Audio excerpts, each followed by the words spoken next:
It shouldn't only be about the body, but our body it's the temple that we live in for this moment in time. And yes, it's impermanent. And yes, it grows older and it changes over time. But I think that ultimately our bodies are wise and they always tell us the truth.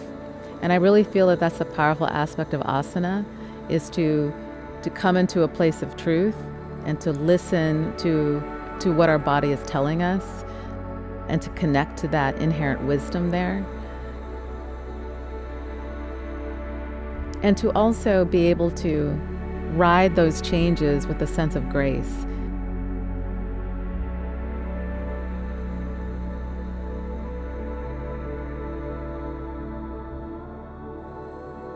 Ultimately, the practice of yoga is trying to immerse us into the present moment, to know that right now is all there is. And if we can just connect to the present moment, we enter into a space of timelessness where we're not necessarily trying to get somewhere. We're not necessarily trying to acquire something, that the riches of our life are right now. That ultimately brings a sense of peace and fulfillment, because that is all we have, is this moment right here, right now. All the great philosophers have talked about this. All the great teachers have talked about this. However, when you practice yoga, you can have the experience of that versus thinking of it as just a concept. You don't necessarily have to be at a certain level in your body to embark on the journey of yoga.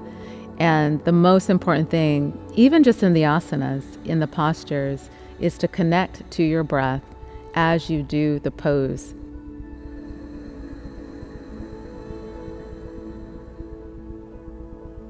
No matter what degree you're working with, no matter if you can touch the floor when you bend over, or if you can touch your toes when you do a forward bend, that is irrelevant.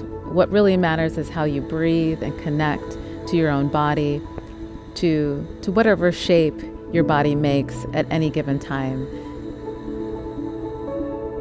And this aspect of the drishti, the gazing point, to develop your concentration and focus, the connection to your center through the bandhas, in conjunction with conscious breathing, it really is an inside-out approach.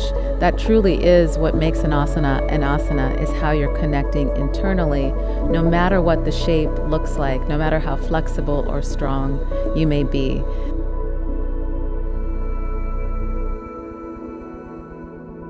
Wherever you are right now is the perfect place to be to start yoga. It doesn't matter how old you are, it doesn't matter how young you are. All that matters is the willingness to learn and explore what this practice is about, and ultimately you'll find the essence of yourself that you've been looking for all your life. That's something that I feel that the yoga's really given me, is to just peel back the layers of things that are obstructing me from who I really know that I am to who I know I am at my core, and to garner or build a bridge to make that connection. One reason why I gravitated toward the practice of Ashtanga Yoga so strongly is because when I came to my mat, I felt at home. It was a place that felt home to me in times of uncertainty, in times in my life where I didn't know where I was going, who I was, and I felt like when I did this practice, I found that. I just kind of remember my first Ashtanga Yoga class. It blew my mind. Like literally, it blew my mind, where I didn't even know what was happening, but I was entranced.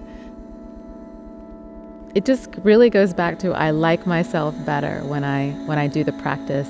And it doesn't matter what I necessarily do. If I do sun salutations and just standing positions, that might be perfect for what I need on any given day.